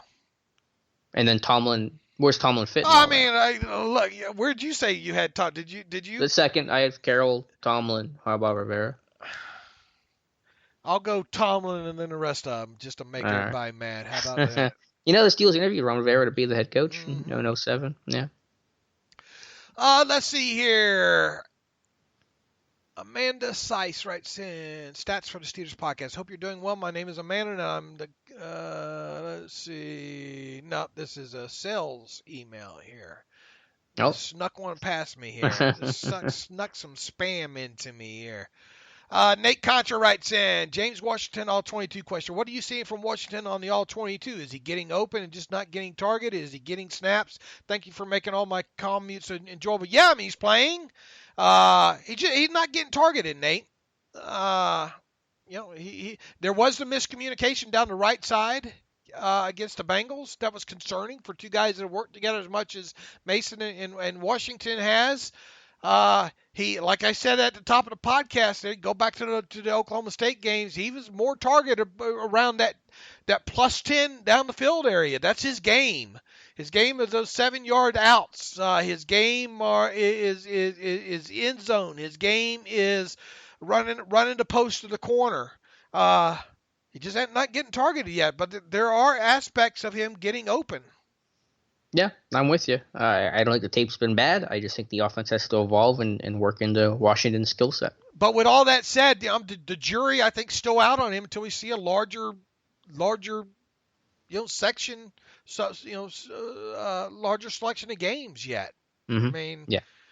For sure. I mean, I don't think he can draw any hard conclusions, even almost year and a half into his career here. Jesse Ritter, Jesse from Baltimore. Jesse, I'm glad you're holding it down. I wonder how things are over there right now in Baltimore for Steelers fans. Hello, Dave and Alex. Hope all is well with you both. Just wanted to get some input on the popular narrative that the Steelers didn't prove anything by beating a bad Bengals team. People just love complaining The spread on that game, and thus the expectation, closed at Steelers -3.5, and everyone, including both of you, and the sharp money were on the Bengals plus the points, with the previous knowledge that the Bengals weren't that good. If the people saying that this Steelers win didn't show them anything, also did not bet their house on the Steelers -3.5 at my bookie, then they're just saying it to complain or be annoying. That's all. Thanks for all the hard work for you guys and giving the Steelers again here this week, plus 3.5 at home. You might be surprised at how many Steeler jerseys walk around in Baltimore. Look, I expected a tighter game. I did too. Against the Bengals. So the Bengals were worse than I expected them to be. Yeah, and I don't want to say you learned nothing from it because, again, the Steelers weren't a 3-0 team that just beat up on a bad Bengals team. They were, considered nationally a bad team at 0-3 as well. So you learned something. You learned about the adjustments that Fichtner was able to make and what Samuels can offer and the defense and the pass rush they can get. So I don't want to say you learned nothing. I think that that's certainly or understating what happened last week. But as I said, the Ravens are a new test, and if you lose this one to Baltimore, regardless what the score is, you're 1-4, and we're going to get all the everybody sucks emails on Monday. So I just recognize that that's the situation that this team's in right now, and that regardless of what happened last week, if you lose Sunday, it's not going to really matter. Jesse, we opened the show, and I did kind of after Alex threw it to me. This is going to be a good test for the Steelers. All right, this is all right. They've lost to some good teams. They have beaten a bad team. This Ravens team is middle of the packish. All right, so let's see how they play against some people would consider the Steelers right now a middle of the packish team. I think Pro Football Focus has them ranked 13th in their ELO, which I'm assuming it does not stand for Electric Light Orchestra. Do you know who ELO is? I know. What's the other one? I can't even think of it. Vaguely, I know what you're talking about. ELO was a very popular kind of rock band, in the 70s there. Don't bring me down. I know Trans-Siberian Orchestra is what I was thinking of. Or Orchestral Maneuvers in the Dark. All right, that was a band, by the way. Okay, but with that, the Pro Football Focus, I think, had them ranked, 13th? What did I just write yesterday? I think 13th. So these are two middle-of-the-pack teams, Jesse, and they had the Ravens ranked below the Steelers in that ranking as well, too. So just by a couple of spots. So show me the baby. Show me the baby, Mike Tomlin and staff. Show me the baby. I want to see the baby this week. Show me. If you prove something to me this week, you're going to have a lot of people, you're going to be a lot of optimism this week, right? If they win? Yeah, absolutely. I think turns the whole season around. Heather writes in. Heather Blair. I think I see her on Twitter sometimes. Thank you so much for all you do. I've been listening I love getting listeners. We have such a large selection of female podcast listeners, and they're very knowledgeable too. Thank you for so much for all that you do. I've been listening for about a year, but this is my first email. Keep them coming, Heather. I've learned so much about the game and how to analyze it thanks to your podcast. But what in the heck is the green dot you keep talking about, and why is it important? Sorry if that's a dumb question, but it's been coming up so much lately, and I have to ask. The only thing dumb on this podcast is me and my my pop culture references, and sometimes my analysis, Heather. So look, if you got a question, ask it. That's the only way you get an answer. That's the only way. I ask the Google machine a lot of questions during the week. Poorly spelled questions at that, and it manages to get me the answer. Go ahead and tell Heather what the green dot means, Alex. The green dot on the back of the helmet just signals what player has the radio communication inside their helmet. So what gets relayed from either the booth or the sideline, the defensive play call, gets signaled into that player who's wearing the green dot. That information then gets relayed to the rest of the team. So that green dot just means basically who is your central communicator, who is hearing and disseminating the play call that comes in from the sideline. And you can only have one communication helmet on the field at a time. Exactly. That's why it's been swapping around so much between kind of guys on defense, and quarterback always wears a green dot helmet on offense there. Okay. Thanks for the email, Heather. Let's see let's take one more here. Alex from Matt Baker. Really enjoyed the show. First off, I'm glad I found the podcast. I was curious how many No, we already hit this one. From Ola, we hit this one on Wednesday there, so I believe we are caught back up again on the emails just in time. We're going to keep this one, I think, under 2 hours here, Alex. What's the narrative if the Steelers win on Sunday? What are we talking about on Monday? How wrong I was is what we're starting with. Well, look, I mean, the Ravens are favored. I mean, it's not unusual that we're picking the Ravens to win this game. Sure, but my confidence, by the way, I've kind of painted this thing as pretty low that the Steelers win this one. But regardless of that, I think it's just the Steelers are back in the AFC North. If they beat a good Ravens team, and that this thing's wide open. I think it's the overall national narrative that this thing's probably going to be a three-way race between Cleveland, Baltimore, and Pittsburgh the rest of the way. Will you be able to swallow it any better if this is like a 17-16 Steelers loss? Does how important is how they lose? No, there are no more victories when you drop to 1-4. All right, I agree with you there. Can they win? Yeah, they can win. Rudolph's got to be able to take that next step and elevate his game. This defense has to create some turnovers. They got to be a much better in shutting down the run game. So yeah, I mean, it's always possible. Steelers Ravens, you never know what can happen. I mean, you've always had great meetings, and historically they are close. I know my prediction doesn't reflect that trend.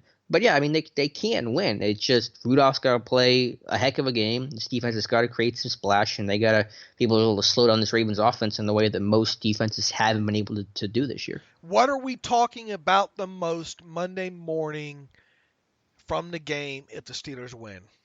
It's an obvious point, but how well Rudolph played, how well he was able to take some shots downfield and play mistake-free football at the same time. All right, I agree with you there. Let's see. Give me a bold prediction for this game. I think me having them lose by 16 is pretty bold in itself. A bold prediction. Well, you will. By the way, if Mason throws, did we cover this the other day? We did, right? If Mason throws 2 touchdowns in this game, he'll become just the third quarterback to throw 2 or more touchdowns in his first 3 career games. Would you have thought that list would have been include more quarterbacks than Mark Rippon and Jay Cutler? Yeah, you figure we just saw the quarterback, especially recently with how the NFL offenses work. Can Gardner Minshew join that list, or is he not in that stat too? I know he's not in that stat, but I wonder, is he? I'll have to look. Anyway, I'm sending you down a rabbit hole. Bold prediction. I don't know if I really have a great one. I'll tell you this much. I think Cam Hayward's got to be an X factor in this game. I think he's got a really good matchup against their left guard, Bradley Bozeman. So it's not bold to say Hayward's going to play well. I'll say that Terrell Edmonds somehow forces a turnover. I think he's talking about being due for a big play. I think Edmonds has played so much football, he's got to run himself into something at some point. So I think Edmonds comes away with a turnover. I'm going to go with some sort of trick play that includes Jalen Samuels. How's that? I like that trick play a lot, and I'm normally anti-trick plays, but I think it could really work this week. I think he needs something different to try to get the edge on Baltimore. So I have a feeling you're going to be right about this one. And look, it could be something as I posted 2 of them, right? One of them was Samuels throwing one, and the other one was Samuels being thrown one on I think a double pass. Yeah, on a short week, I think you got to try to get the edge. I honestly think they could. There's a good chance they do run some sort of trickeration. All right. I'll get full credit and praise on the Monday podcast, right? I'll be lining up, giving you a gold star. Okay, Alex, great show. I enjoyed it. Look forward to the game. We certainly most definitely hope that we're talking about a Steelers win on Monday. Win, lose, or draw, we will be talking about them on Monday. That said, you can follow me on the Twitter machine at Steelers Depot. Follow the great Alex Kozora and get Alex to post some more pictures of his chick magnet car on the Twitter machine. You can follow him at Alex_Kozora. Please retweet both of our tweets. if you're on Twitter. It helps us out more than you know. You can, you can send us an email, theterriblepodcast@gmail.com. Follow us on Twitter @terriblepodcast. As I said, email the show, theterriblepodcast@gmail.com. You like what we do, you want to donate to the cause, go to SteelersDepot.com, hit the donate button upper right navigational bar. We certainly would appreciate it. Or you can have a ad-free version of SteelersDepot.com by going to SteelersDepot.com, hitting the ad-free button upper right navigational bar. And for 1 year, you can have access to SteelersDepot.com without all the ads. All right, Alex, I appreciate it. We'll talk again on Monday. And as always, thanks for listening to the Terrible Podcast with Dave and Alex.